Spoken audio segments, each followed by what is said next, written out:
Hello, bienvenue sur ma chaîne. Aujourd'hui je vous retrouve pour une vidéo spéciale avec Kira. J'ai essayé de la mettre dans le plan, c'est un peu compliqué, hein. Vous savez qu'elle est installée ici alors que normalement elle peut pas aller dans le fauteuil. Mais je trouvais ça plus sympa si elle participait. J'ai envie de vous parler de ce qu'il est bien d'emmener quand on part en vacances avec son chien. Donc en fait ça comprend les vacances à la mer, enfin les vacances qui sont assez proches, hein. Ça va pas comprendre les vacances en avion. Donc parce que voilà, nous on n'a jamais voyagé en avion et je crois que ça va être plutôt difficile. C'est pas vraiment pour chaque chien, ça dépend de leur caractère. Et Kira, voilà, comme elle vient d'un refuge, on n'a pas envie de lui faire subir des choses très différentes de la vie normale et simple. Donc voilà, nous on a beaucoup voyagé avec elle, je vous avais déjà fait des vidéos. Donc on a été au ski avec elle, mais là je vais pas trop me focus sur le ski parce que c'est pas la saison du ski. On a aussi fait un voyage à la mer, c'était juste pour la journée.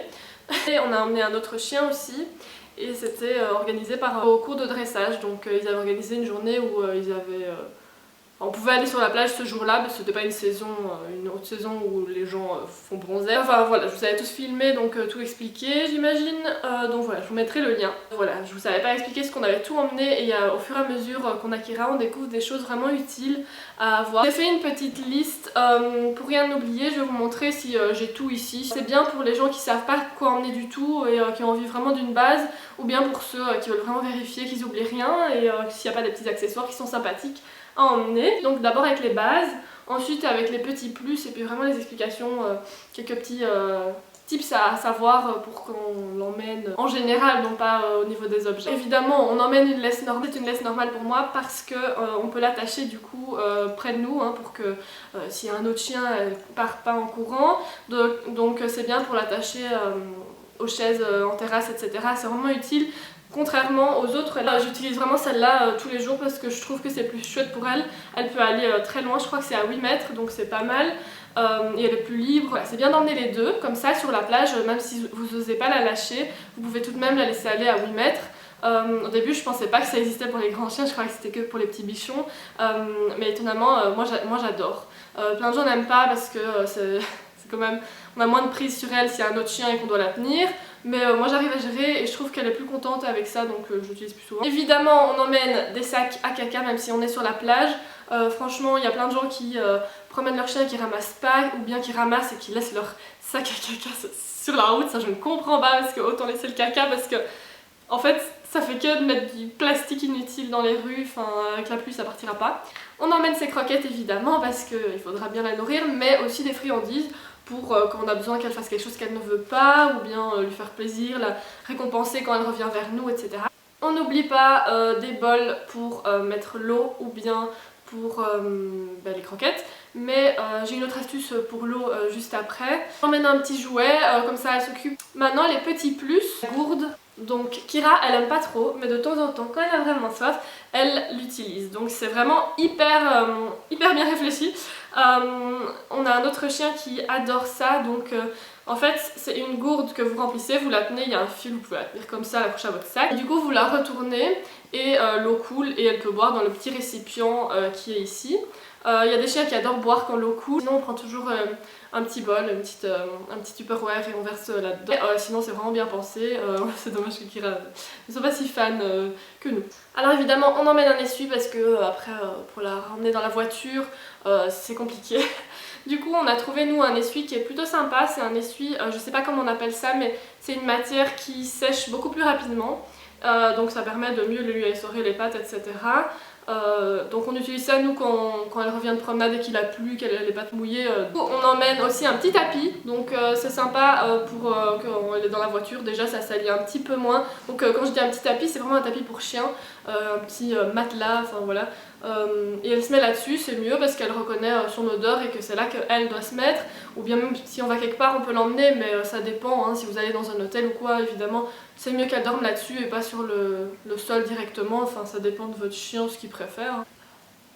Il y a aussi la brosse, je vais pas trop lui montrer parce qu'elle aime pas trop quand on la brosse, enfin, ça dépend de son humeur en fait. Elle est dans l'eau, ça peut faire des nœuds, elle a des longs poils, hein. Donc elle a des gros nœuds, des nœuds qui partent pas si on la brosse pas. Donc on a une brosse toute fine et une un peu plus douce quand même qu'on utilise aussi pour les chats, enfin une autre, hein, pour les chats. Quelque chose d'autre qu'on utilise, mais ça c'est s'il fait froid, on avait acheté ça spécifiquement pour le ski. mais on l'utilise aussi quand il pleut, parce qu'on promène quand même s'il pleut, mais on lui met ça pour qu'elle soit pas trempée après. Et du coup en gros c'est une petite veste pour elle, je crois qu'on vous l'a déjà montré, mais du coup dans la vidéo où on est au ski. Et donc c'est sympa, les gens quand ils la voient avec sa veste ils sont là genre mais enfin votre chien il a une veste. Pas très commun. Quelque chose qu'on utilisait beaucoup quand on allait au cours de dressage, maintenant on n'y va plus trop, c'est un sac banane. Super pratique parce que vous mettez dedans un sac à caca, des croquettes, des friandises et on avait même un petit sifflet aussi, je sais pas où il est. Un petit sifflet pour l'appeler, bon avec elle ça marchait pas trop donc on l'utilise pas, mais c'est quelqu'un qui nous l'avait conseillé, avec son chien ça marchait super bien, il sifflait dans la forêt, le chien revenait directement. Et donc ça c'est super pratique, comme ça on n'a pas besoin de 40 000 sacs, on a juste les croquettes on ne doit pas les mettre au fond de notre sac au milieu de tout. Et bien aussi c'est d'avoir un harnais pour l'attacher dans la voiture, donc il y a moyen d'avoir un petit fil qui permet de l'accrocher au harnais et à la ceinture, donc c'est une ceinture pour chien, mais ça c'est si vous l'attachez devant au siège passager ou derrière au siège enfant, mais nous on la met dans le coffre. Si on va à la mer c'est pas des trajets super longs, c'est 1h30 ou 2h et donc voilà c'est pas énorme. C'est vrai que quand on était parti au ski là c'était différent, son carnet de santé, son passeport et un kit médical. Je sais qu'ils en font des tout faits pour les chiens avec pince à tique, etc.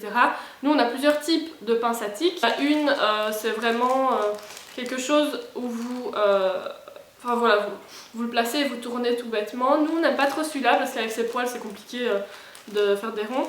Mais on en a une autre, c'est vraiment...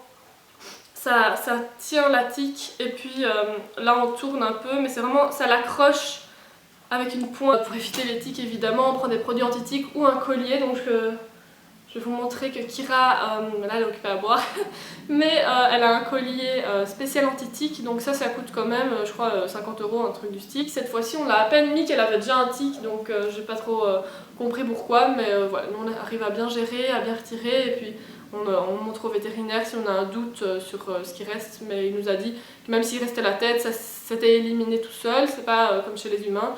Moi quand j'ai eu des tiques, souvent il restait la tête, c'était alarmant. Son petit collier anti-tique, on le met en plus de son vrai collier. C'est un collier gris comme ça, est-ce que vous le verrez ? Vous voyez, c'est un truc gris comme ça.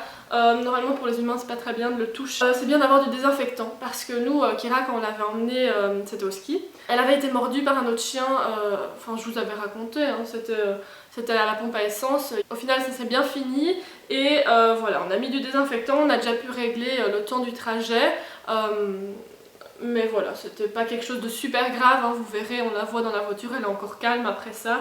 Mais voilà, c'était un petit peu triste. Alors des choses à faire, il faut regarder en fonction de où on va, si ils ont un vaccin, parce que je sais qu'en France, dans le sud de la France, ils ont des bêtes très dangereuses pour les chiens, et il faut faire un vaccin aux chiens qu'on ne doit pas faire en Belgique normalement. Donc on se renseigne auprès de son vétérinaire et on lui dit clairement où on va. En fonction d'où on va, on doit demander si on prend un hôtel, une location, s'ils acceptent les chiens, parce qu'on ne peut pas imposer un chien comme ça. Évidemment, ils vont vous demander comment est votre chien, si c'est un chien qui est sage, etc. Kira est plutôt tranquille, elle n'est pas sale, donc on a eu plutôt des facilités, ils l'ont facilement accepté. On s'informe évidemment s'il y a un contact pour un vétérinaire sur place, en cas d'urgence. Pour les plages, évidemment, on ne peut pas aller sur n'importe quelle plage, à n'importe quelle heure, à n'importe quelle période de l'année, avec un chien, donc on se renseigne, parce que ce serait un peu bête de la laisser enfermée parce qu'on peut pas y aller. Au niveau du trajet dans la voiture, c'est vraiment bien de voir déjà si elle tolère les trajets en voiture, parce que si elle aime pas ça du tout, c'est pas drôle, ça sert à rien de l'emmener. Vaut mieux la faire garder par quelqu'un, parce que si c'est de la torture pour elle d'être emmenée dans une voiture pendant plusieurs heures, ça n'a pas grand intérêt.